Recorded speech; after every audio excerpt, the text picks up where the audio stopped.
어떻게 보면 그동안 어떻게 보면 제 개인적인 생각이에요. 이재명 대표의 그 기본 소득, 기본 그 사회 그 개념이 이제는 안 맞는 거야 이 시대에. 저는 그렇게 생각해요.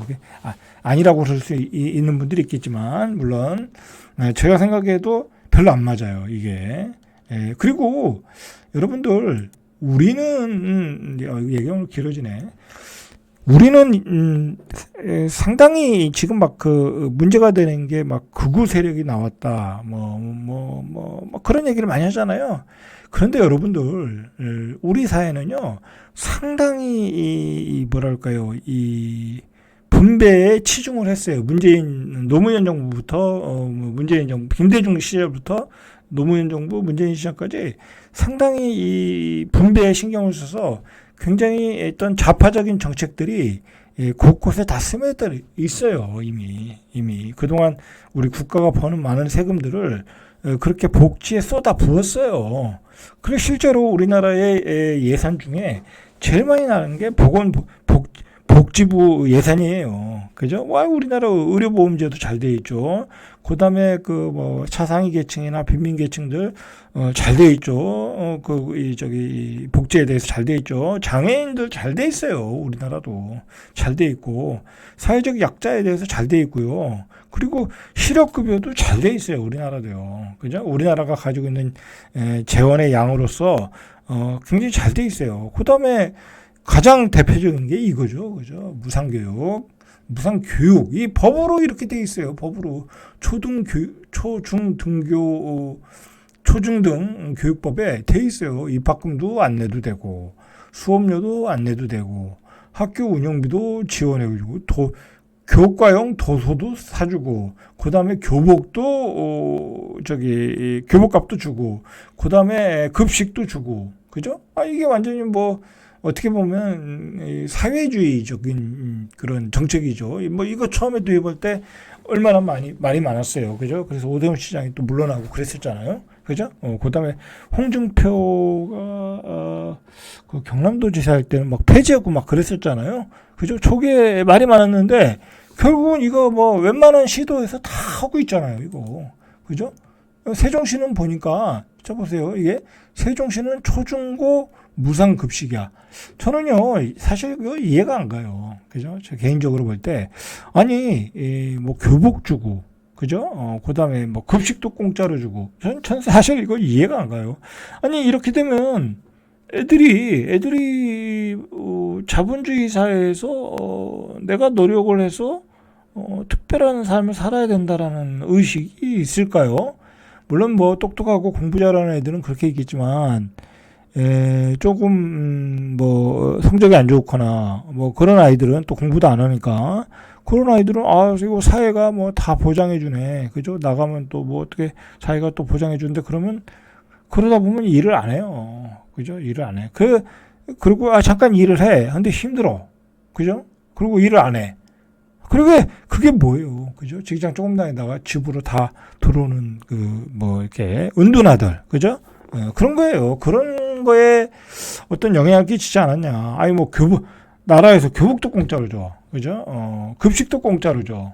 교육비도 공짜로 줘. 이것 가지고 물론 당연한 거라고 생각하시는 분, 고등학생 자녀, 어린 자녀들을 가진 분들은 그렇게 생각할지 모르지만 중요한 거는요.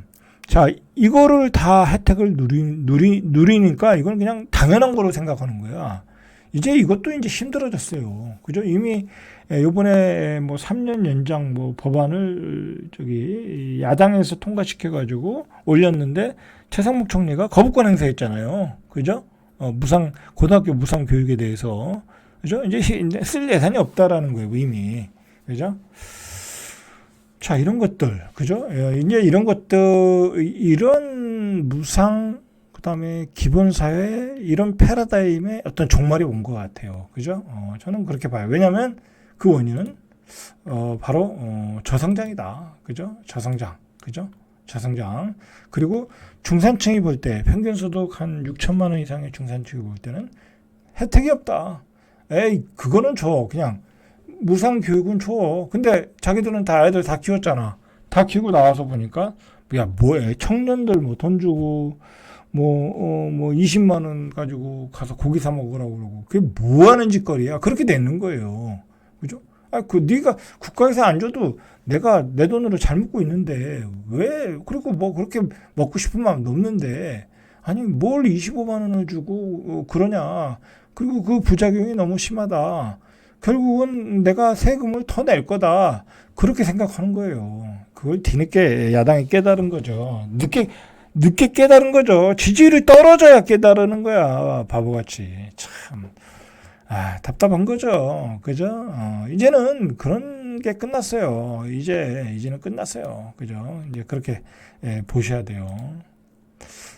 자, 1인 교육에, 뭐 이게 언제 기준인지 모르겠는데, 1인 무상교육에 145만 원이 들어간다는 거야. 이거 얼마나 돈이 많이 들어가겠어요. 자, 이게 옛날에 그거잖아요. 이제 그런 기본소득을 뭐 어디서, 재원을 마련할 거냐 했는데, 옛날에, 그 이재명 대표가 얘기한 건데, 토지가액의 재산세와 종부세를 0.16% 정도를 매겼는데, 이거를 한 1%까지 가져가자는 거예요. 그럼 이거 토지와 이 주택을 가진 사람은 어마어마하게 세금 맞는 거야. 1%를 맞아봐요. 매년 1% 맞으면 10년이면 10% 맞는 거예요. 두 채 가졌는데 그랬다고 해봐. 뭐 두 채 가진 분들도 많잖아요. 그러니까 안 되는 거야. 이재명의 정책은 제가 보기엔 폐기 처분되는 거예요. 안 되는 거야, 이게. 현실적으로 안 돼. 우리가 자본주의를 추구하고, 그죠? 그리고 자본주의라는 거는 차별이 있는 거예요. 그죠? 차등이 있는 거예요. 어떻게 그게 없어요. 그죠? 이게 조금 이제 무상급식이라는 게 왜 나왔겠어요. 그죠? 예를 들어, 고등학교 무상급식을 하는데, 누구는 밥을 학교에서 사 먹고, 그죠? 예를 들어, 아니면 이제 학교에서 사 먹는다고만 다 한다고 하면, 누구는 못 먹는 애들이 있어. 돈이 없어가지고. 그것 때문에 그렇게 만든 거잖아요. 그러면 못 먹는 애들만 지원을 해주면 되지. 그죠? 근데 그 못 먹는 애들이, 돈이 없어 못 먹는 애들이, 멸망감을 느낄 수 있다. 그래서 전부 다 지원한다는 게 옛날에 그런 논리였잖아요. 근데 그런 논리를 지금 적용할 수 있는 재원이 없어요. 그거는 진짜, 한가한 소리죠. 그리고요, 여러분들, 우리 세대나 우리 선배 세대에서 많이, 진짜 크게 성공하신 분들이 다 학교 다닐 때 배를 굶으면서, 그 뼈저리게 고통을 느꼈고, 거기서 분기탱천해가지고, 그래서 열심히 공부해서 다 성공하신 분들이에요. 그죠? 자본주의는 그런 어떤 격차가 있어야 거기서 또 그게 계기가 돼서 또 다른 발전이 나오는 거예요. 근데 그걸 다 무시했던 거잖아요. 그죠? 자, 어쨌든, 이제 이런 정책은 폐기가 되는 거다. 오늘 이재명 대표의 그 선언을 보면서 그 배경에는 저성장이 있다라는 거예요. 그죠? 저성장. 자, 보세요. 한국 경제가 73년도에 14%, 이때는 두 자릿수예요. 80년대도 10% 이상 성장했어요. 그죠? 그 다음에, 90년대는 6%, 그죠? 6%. 점점 적어지죠? 2000년대는 4%, 2010년대 오니까 2%야. 그죠? 2020년대 되면 어떻게 되겠어요? 이제 1%로 가는 거예요. 그죠? 자, 1%로 가면 어떻게 되겠어요? 그죠? 어떻게 되겠어? 여러분, 이제, 소득이 줄어드는 거예요. 그죠? 내수 불황. 그죠? 수출 불황. 그리고 여러분들, 지금, 트럼프가 등장하면서요, 완전히 세상이 지금 바뀌고 있어요. 그걸 아셔야 돼. 오늘도 LG전자가 공장을 미국으로 이전해야 될 것 같다. 이제 관세를 때린대잖아요. 이제 그 관세를 맞고 한국 구미 공장에서 져가지고요, 미국에 수출해봤자 남는 게 없다는 거야. 팔리지가 않는다는 거야. 그죠? 그러니까 미국에다 공장을 짓겠다잖아요. 그러면 예를 들어서 그 지역에 있는 공장은 어떻게 됐어요? 상권이 초토화되는 거죠. 이제 그런 공장들이 쏟아져 나올 가능성이 있어요. 그죠? 자, 트럼프의 등장은 트럼프의 임기 5년 동안의 문제가 아니에요. 이거는 앞으로 20년, 30년 동안 미국은 그런 방향으로 나갈 가능성이 많아요. 응? 왜냐면 미국이 그렇지 않고선 이 미국이 가지고 있는 병을 고칠 수가 없어요, 지금. 그죠? 그 마약에 쪄들고 막 불법 이민자 들어오고 그리고 내수 공장은 별로 없고 그죠? 빅테크 기업만 있고 반도체도 제대로 못 만들잖아요, 거기는. 설계만 할 줄 알지. 그죠? 자, 그런 문제가 우리 앞에 닥치고 있다는 것을 얼마 전에 최태원 회장이 얘기했고, 그래서 우리도 수출 주도의 경제와 더불어, 그죠? 뭐 거기서는 수출보다는 뭐 내수라고 했는데, 깊은 의미는 수출 경제와 더불어 내수 경기도 키워야 된다. 그죠? 근데 내수를 키우려니까 사람이 없어요. 70년대에 4.5명 났던 게 지금 0.72를 줄어드니까 사람이 없어요. 그죠? 그러니까 최태원 회장이 뭐라고 그랬어요? 500만 명을 데리고 오자. 그죠? 그런 소리 했죠. 한꺼번에 500만 명은 못 데리고 오죠. 뭐 1년에 몇십만 명씩 막 들어오면요. 우리나라 대한민국은 문화적 충돌이 와서요. 대혼란이 와요. 그것도 서서히 가야 되는 거지. 그죠? 아니, 갑자기 외국인들이 막 들어와가지고 어느 도시를 점령했어. 그거 어떻게 되겠어요? 미국 꼴 나는 거예요. 그죠? 미국이 지금 어떻게 됐어요? 그죠? 민주당과 그다음에 공화당이 무엇 때문에 싸워요? 민주당은 주로 약자 이민사회 이민 온 사람들 편이고 여기는 공화당은 토백이들이잖아요. 토백이들이 자꾸 밀리니까 이번에 들고 일어난 거잖아요. 우리도 그런 정치 지형으로 바뀔 수 있어요. 한꺼번에 그렇게 많이 들어오면. 근데 지금 그래서 한꺼번에 많이 들어오는 건 좀 문제가 있어요. 그죠? 자, 어쨌든 저성장 시대에 들어갔고 고령화가 닥치고 있고 그죠?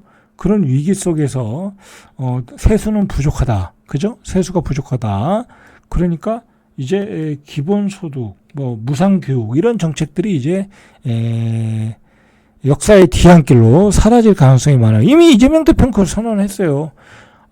그게 먹히질 않거든.